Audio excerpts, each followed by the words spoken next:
Hi, this is Professor Innes, and this is your final module before you do the final exam.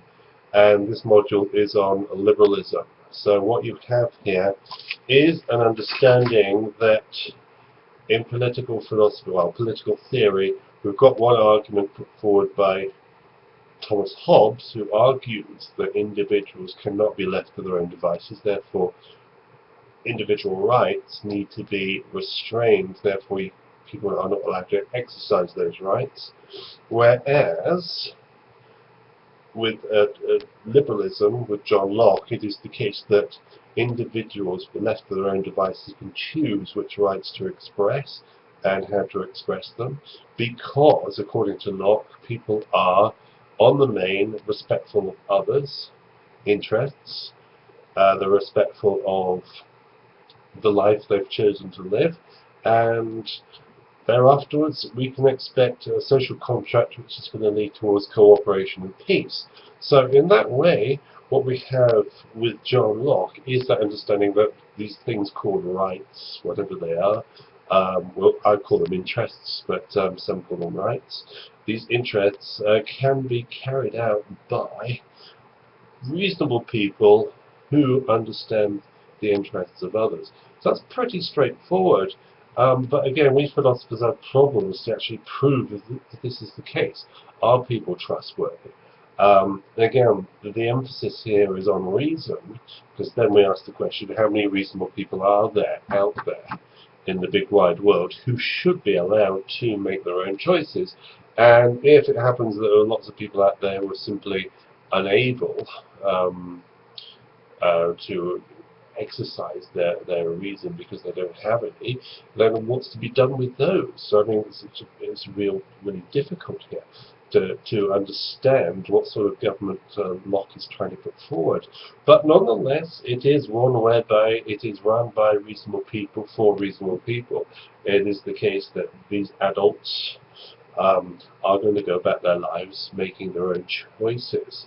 So we have it understood, therefore, with Locke that we've got this human nature whereby we're all born equal and independent. We invest our labour into soil based upon this understanding of us human beings. We create our own income. Therefore, it's our income because it's our sweat and toil that's brought this income into being. And in a state of nature, we understand here that other people have done the same. That's their money, it's their choice of life, and so forth. Therefore, they should be left alone. So we have that social contract of people on the main getting along with each other, and that social contract being created after we understand that in a state of nature we cannot see that every eventuality will be successful, namely our notion of justice is going to be protected. We then bring into being that social contract, and all the government has got to do is protect, or promote, I should say, promote the social contract. They're not the ones actually bringing the social contract into being. It's they who will come into being if something goes wrong, and only when something goes wrong. Up to that point, we don't need the government, says Locke. So the government has that necessary evil aspect to it that says here that when a social contract agreement is broken, they will step forward and remedy the situation. So it seems to be a quite tranquil place.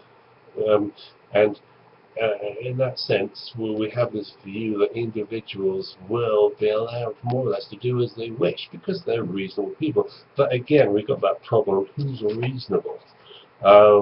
We've had the latest mass shooting, for example. Were the 2 people or 3 people or whoever, how many carried out this shooting, were they reasonable people? Now, they were seen as being reasonable because they had access to guns. So, okay, obviously they were not reasonable people. So, we say here, should they have been disallowed to get these guns? Because if they were disallowed, then the majority of the population would be disallowed as well, because we have no real way of predicting who's going to be unreasonable in the future. So it's difficult. It's very difficult indeed to clarify Locke's position, and that's one of the many problems with his argument. But I'll let you go through and I'll let you have that discussion.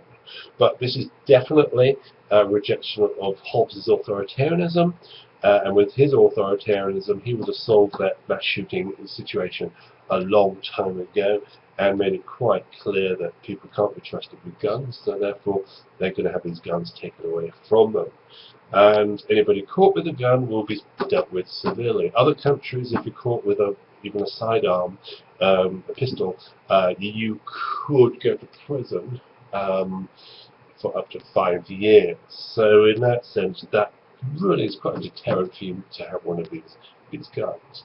So, you know, that's Hobbes sorting out, but apparently with Locke, people are reasonable, and they'll only have those guns for self-defense reasons, I guess, or farming reasons, or hunting reasons, or whatever reason it would be. So, at the end of the day, we're not quite sure who's correct. Is it Hobbes? Is it Locke? Now, if you solve the problem, let me know about it, and I'll publish that, and we'll solve the whole problem together. Okay, right. So, but nonetheless, that's the problem. Now, your journal entry. Please write 3 things where liberalism and authoritarianism might be seen as just as plausible as each other. So please write 3 examples where liberalism and authoritarianism might be seen as just as plausible as each other. So an example I could put forward would be freedom of speech. Now, we could take the Locke example and say people are free to speak out when they please because they're reasonable, and the things they'll say will lead towards the benefit of other people. Right, so that's Locke. I don't know if that's correct. And Hobbes will come along and say, no, you've got to restrict this so-called freedom of speech because people tend to speak out and say horrible things against their neighbour. So we have to shut them up. So which one's correct? And again, it is based upon a view of human nature. Which view of human nature is correct? You could do your own research on this, and again, it's general research. You just hang out with your friends and see what percentage of them are reasonable and what percentage of them are not. And thereafter, you say, okay, if 90% of them are unreasonable, then you've got to agree with Hobbes. If 90% of them are reasonable, then you can agree with Locke. But research, I guess the research will be sound research. But, you know, again, we're thinking to ourselves here, you know, how are we going to come up with this finding that Hobbes or Locke is correct? Again, that's the problem within philosophy. We realize the problems, but we don't provide the solutions, and that's because there are no solutions. Okay, right, hopefully all of this made sense. If you've got any questions, do please let me know, and I will answer them for you. Hopefully everything's going well with the on-course work, and you've just got 1 week after this, and after this it's just the exam. So do let me know if you need something, please. Okay, have a nice time and speak to you soon.